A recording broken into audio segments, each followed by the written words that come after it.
back to Use It or Lose It, where I help you keep food out of the landfill and get every penny out of your food dollar.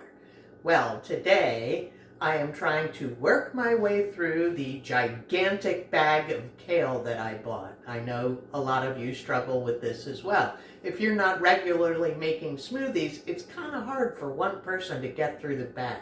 So any opportunity to use that up is extremely welcome. So I'm doing something a little interesting today. I also had some mushrooms. Time to get those moving along. Maybe a little white stuff forming on there. Just washed it off. I also have onions and garlic and my all-time favorite, as you know, my personally made peanut sauce. You can use the stuff from the jar. So, and chicken. So we're kind of doing a stir fry sort of a thing, but we're getting rid of a lot of stuff.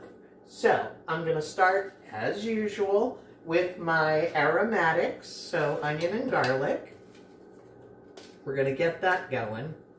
Then I am going to add the mushrooms to get those softened up a bit, and I'm going to put the chicken and the kale in at the same time. Chicken is still not quite fully defrosted, and kale, I like mine to be very tender, so it takes a little longer. You know, spinach is poof, it's done really fast. Kale takes a little longer. And I've removed the stems from the kale, so it's ready to go. So we are going to start frying up this stuff.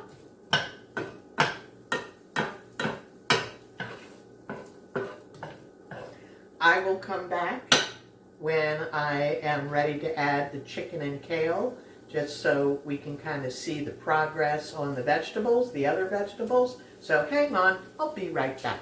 No point in watching me stir onions and garlic. Hang on.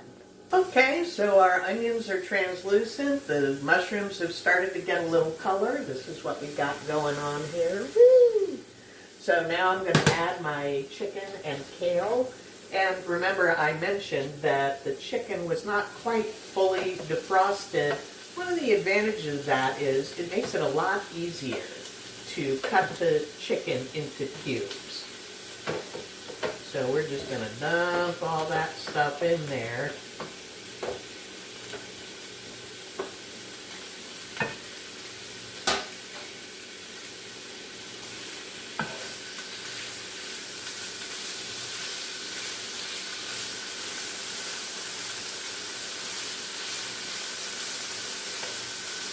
And I'm getting the chicken broken up.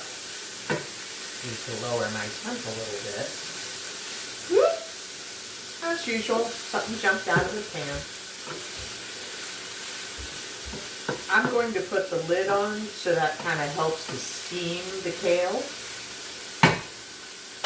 And I will be back when we're ready to add the peanut sauce, so stay tuned.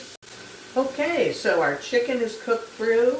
Our kale is a lovely bright green, so that means it's done. It's going to be a little toothy, but that's okay.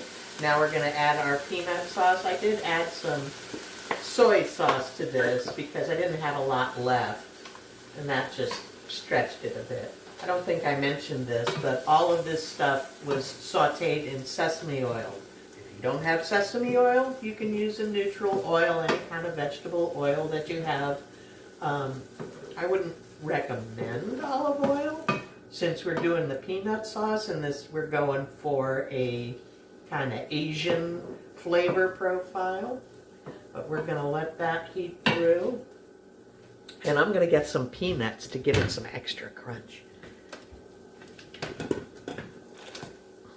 That's going to really set this off.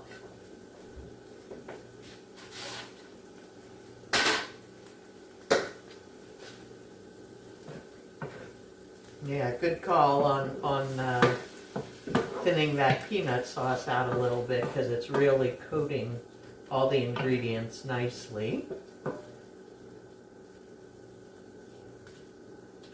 And judging from the amount of steam coming off the pan, I think this is ready to plate.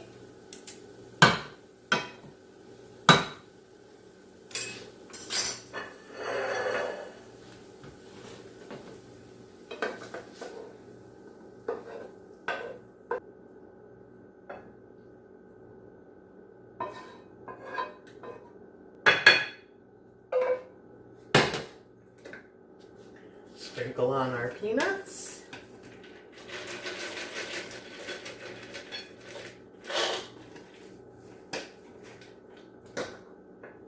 So here is the finished product. It's attractive, you know.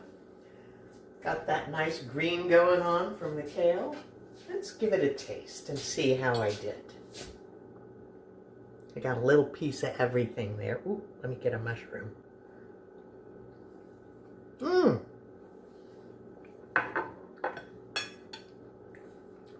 Great.